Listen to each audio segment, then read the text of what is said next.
Napaamak mo kami. Ayun mga tol, nagka-problema si Buknoy. Tika lang boy. Okay. Tumagas yung langis sa head, sa cylinder head mga tol.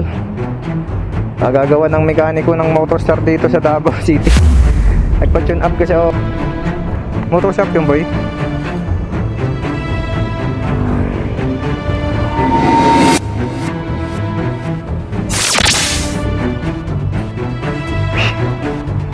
Bossing. Boss, problema yung unit eh. Yung parang yung langis parang tumagas sa head. Hindi maganda yung pagkakapalit ng mekaniko ng motorstar eh.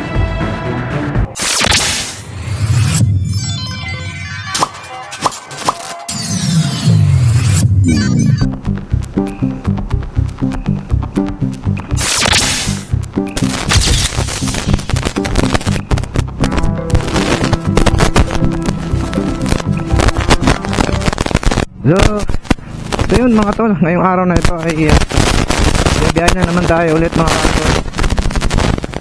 Kung naalala nyo, kararating lang natin dito sa Mindanao, no? At yun nga, ay tatakbo ulit tayo ngayon. Bali, nag-gold down lang tayo dito sa Davao City, particularly dito sa Bukana Boulevard, no? Dito tayo nag-stay. Yo, what up my G? Good morning sa inyo, no? So bali mga tol, ngayong araw na to ay bibiyahe tayo ng Davao Oriental, Governor Generoso, no? Doon mismo sa probinsya namin, no? Tinanghali na tayo ang biyahe kasi hindi naman ganun kalayo. 4 hours lang naman yung biyahe doon. Almost 4 hours pala biyahe doon. Wala naman masyadong akyatan siguro mangyayari dito. Merong unting akyatan pero hindi ganun katarik. Kayang-kaya yan. Yun. So bali dito tayo nag-umpisa sa Boulevard Bukana, no? Sa mismong Nirelia Mangaan Street, Davao. So dito tayo nag-umpisa at perekta tayo ng Davao Oriental, Governor Generoso. Okay. So tara, bakbakan na natin to. So gano'n pa rin, takmupugi pa rin tayo. Hindi naman tayo nagmamadali din. Tamang takbo lang, tapos pahinga. Yun lang. So tara, let's go.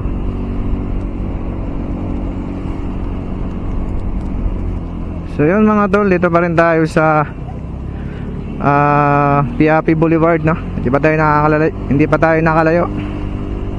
Yun pa rin. Nag-take off tayo doon mismo sa Nirelia Mangaan Street ng 9 past 9 na, no? 9 AM na. 9 AM. So take off tayo doon 9 AM. And mayroon tayong almost 4 hours sa biyahe ngayon. Approximately 176 kilometers na tatakbuhin natin ngayon, no? So basic lang, hindi ganun kalayo. Yun, so dala pa rin natin kung ano yung dala natin pag alis natin ng Luzon. Ganun pa rin yung dala natin, si Buknoy Asia Ride 150 FI Motorstar represent. Okay, let's go. Galit. Galit ang puto.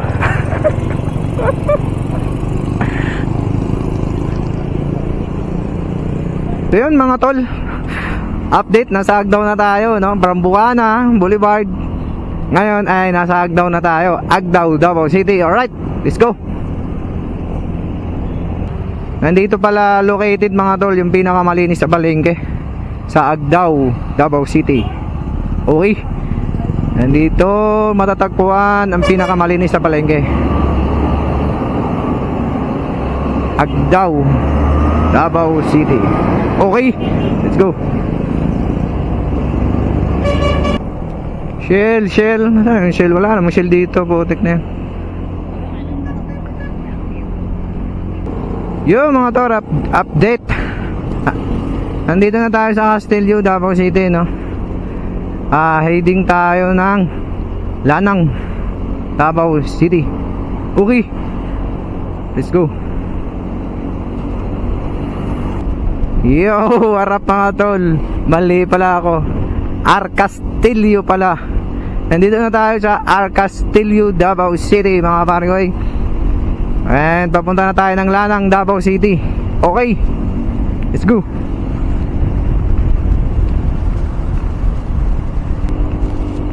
Medyo maganda ang panahon natin ngayon mga tol, no? Parang tingin ko hindi tayo uulanin hanggang Davao Oriental, Governor Generoso, no? Medyo maganda panahon ngayon. Mainit nga lang. Okay na rin to kasi wala kaming dalang kapote. Sa dami ng dala, wala na paglalagyan. Okay. Yo, what up G? Update, nandito na tayo sa Sasa, Davao City.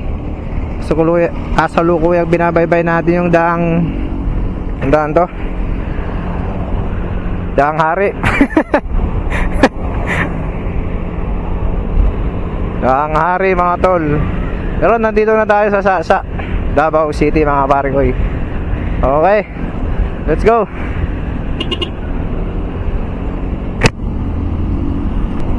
Dahan-dahan lang naman tayo. Tayo magpabilis.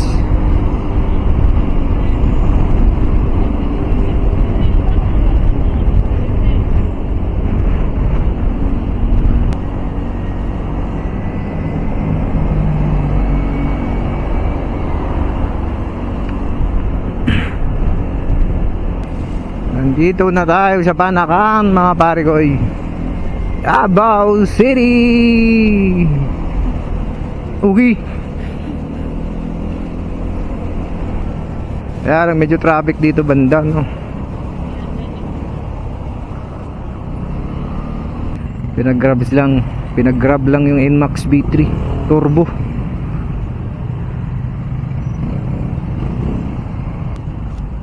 Ano ko? Grabing traffic dito sa Panakan. Balinggi pala to dito mga tol, kaya nagta-traffic.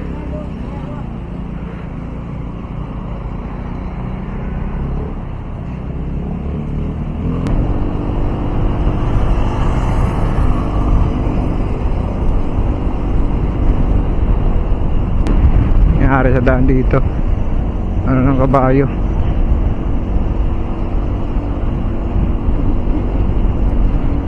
Putsang.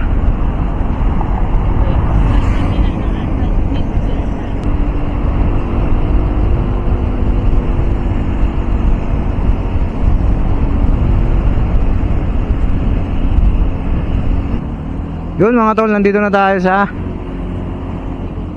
Tibunggo, kung saan nandito yung paggawa ng semento.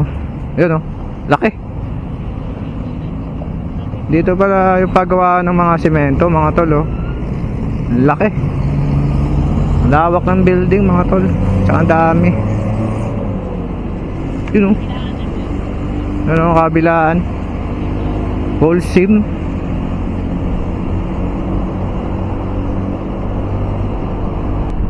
Paskong Dabawenyo, Paskong Pilipino. Yehey!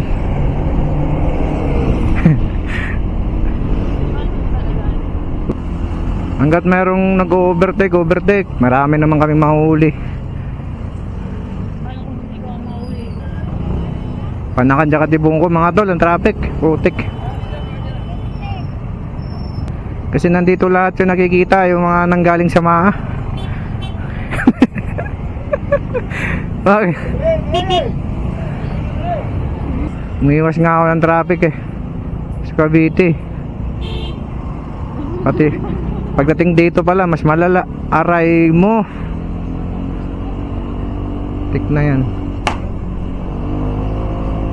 Ito na kasi yung labasan.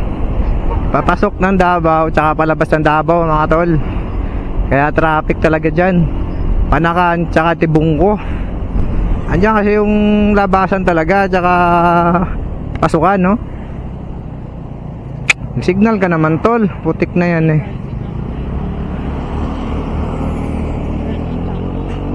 Hey, you, what up, G? Good morning ulit. Nandito na tayo sa Bunawan. Time check, 10:35 AM. Nandito tayo sa Bunawan, mga barikoy. Paglabas natin dito ay Carmen, Davao City. Okay, let's go. Uwi rin yung mga to sa probinsya. Ito mga to.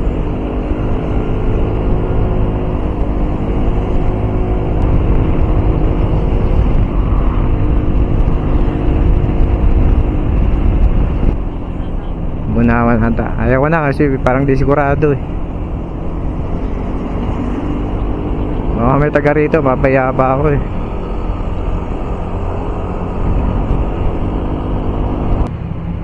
Nababasa ko na naman, oh.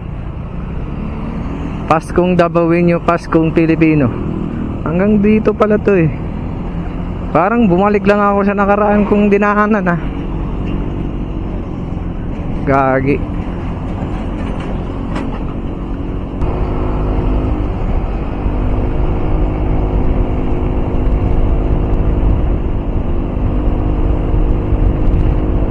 Papunta na tayong Carmen, Davao del Norte. Okay, let's go. Sa Carmen mga tol, doon yung nakatayo yung another branch ng aming kumpanya, which is yung paggawa ng mga tangke ng tubig, no? Mga industrial tank. So doon yung tinayo sa Carmen. Pagkakaalam ko baka nilipat eh. Ang WIDA pala yun, WIDA Philippines Incorporated, yung pangalan ng kumpanya. Pero wala na ako doon mga tol, nag-resign na tayo dahil walang nangyari sa buhay, vice versa. Lugi. Nag-awol tayo, nag-resign ako pero hindi ako pinayagan kasi nga on the spot yun. Oh, pero yun nga, no, sayang nga kasi 11 years yata ako ron eh. 11 years of service, 11 years sa serbisyo, pero hindi tayo pinayagan. Nag-resign tayo ng on the spot. Samantalang pinag-resign ako nung nakarang taon dahil ayaw ko magpanggabi, pinag-resign ako. Putik na yan.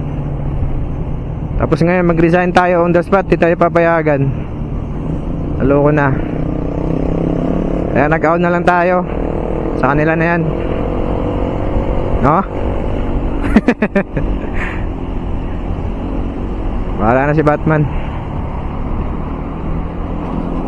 Update mga tol, nandito na tayo sa Panabo, Davao del Norte.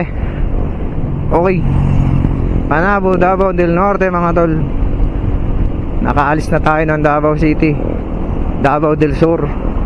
Nandito na tayo sa Davao City, Davao del Norte. Tama ba?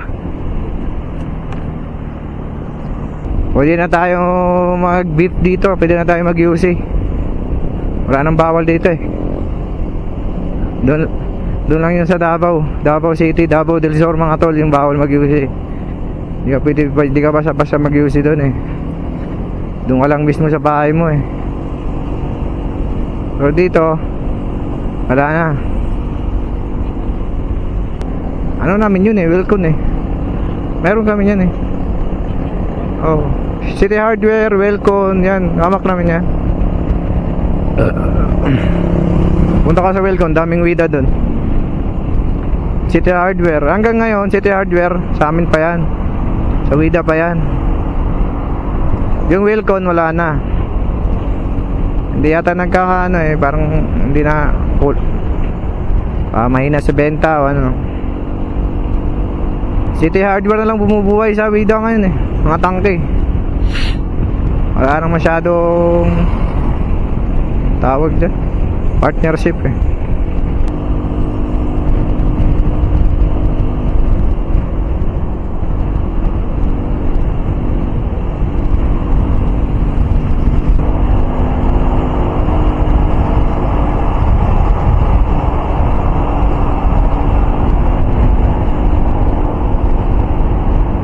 Yo, what up G?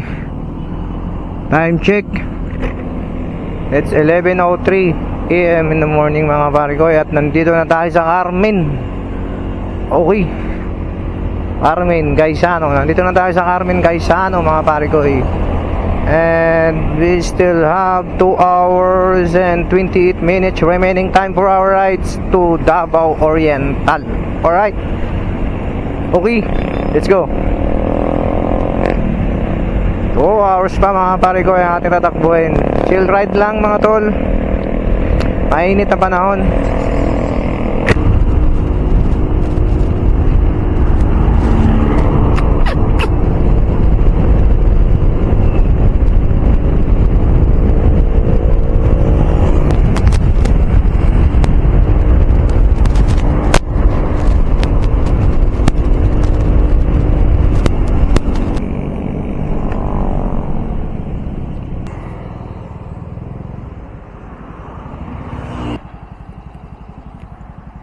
Yun mga tol, cool down muna tayo no?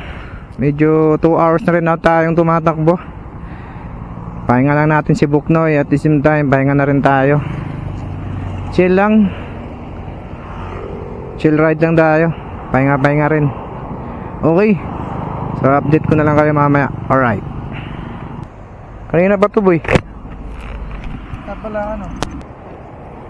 Ay nako, ako pa. Napahamak mo kami. Mga tol, nagka-problema si Buknoy. Di ka lang boy. Okay.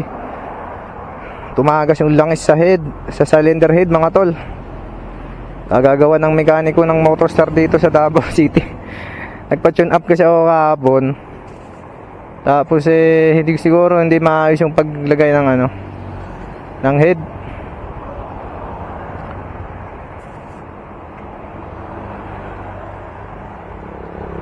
Tumagas. Sana may langis pa. Hanap ako ng shop. Malayo pa dito yung shop, 14 minutes pa. 13 kilometer pa. Aray ko. Tapos papalit din tayo ng langis. Baka kunti na lang langis nito kasi tumatagas Sa head nang gagaling yung tagas. Hanap tayo ng shop para matingnan natin kung ano nangyari dito. Ayan, Buknoy. Sirani ko pala mga mekaniko dito sa Davao mga tol. Papahamak tayo sa rides. Tik na yan.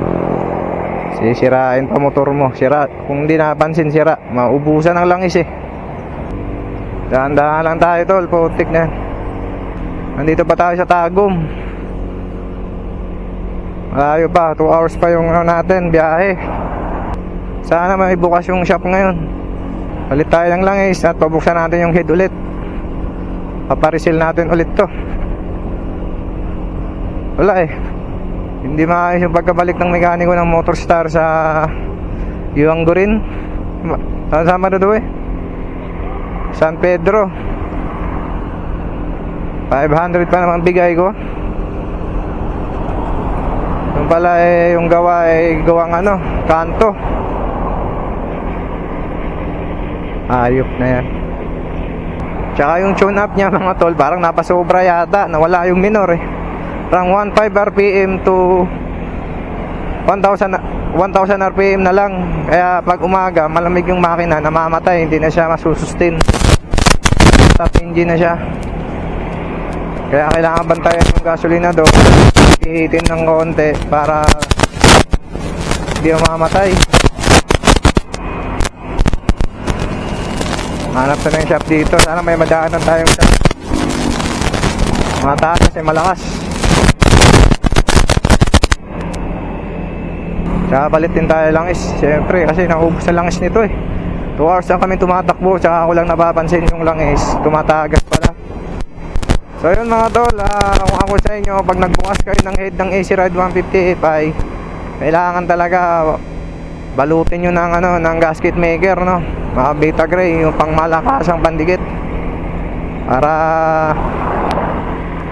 hindi talaga tatagas pagka kasi konti lang nilagay nyo, tatagas talaga yan, lalo na pag mahilig kayo sa long ride. Walang maubusan ng langis mga tol. Pag yan, dito naubusan ng langis, kakatok talaga makina nito. Kapit lang Buknoy, kailangan umabot ka sa shop. Pag hindi ka umabot sa shop, wala. Hindi na kita magagamot pa. Siguro doon yung mga abot ka sa shop para magamot ka. Malapit lang biyahe natin. Utik na mga mekaniko na yan eh. Dinandaan ko lang mga tol kasi nga eh, malakas yung tagas ng ano sa head.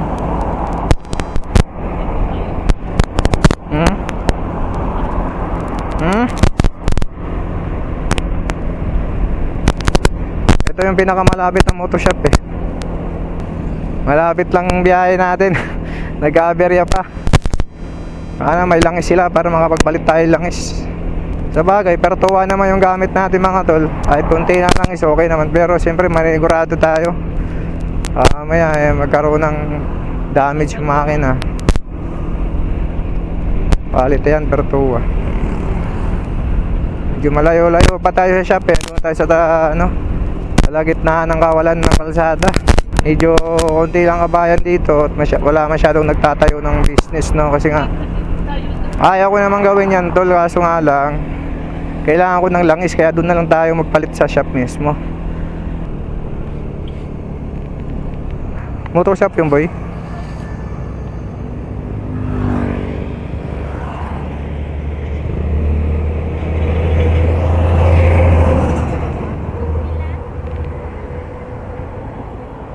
Ito tayo, may nakita tayo tol. Bukan natin kung kakayanin nila.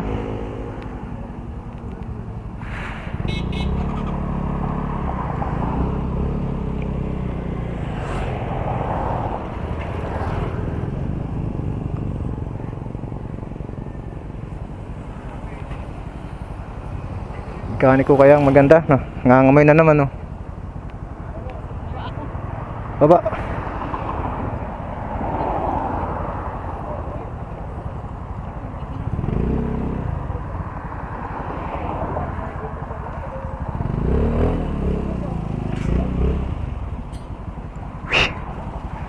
Bossing.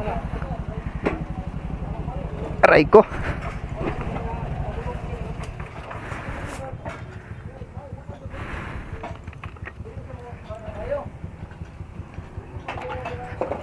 Boss, problema yung unit eh.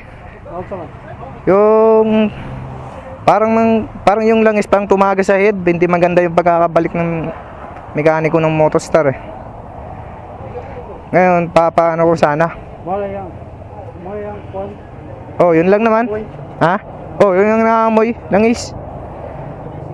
Tumatalsik pag mabilis takbo ko. Ano mo yan? Anong trabaho mo sa ibang mekaniko? Kahapon, pinatune up ko yan.